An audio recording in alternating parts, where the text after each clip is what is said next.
ప్రేమించాలని కోరుకోండి. దేవుడు ప్రేమించాలని కోరుకోండి.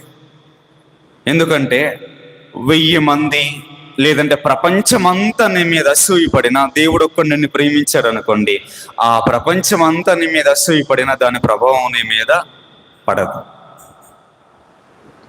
పడదు. మనుషులు అనుకుంటూ ఉంటారు, వాళ్ళు దిష్టి పెట్టారు, వీళ్ళు దిష్టి పెట్టారు. ఎవరు దిష్టి పెట్టినా ఏముండదా?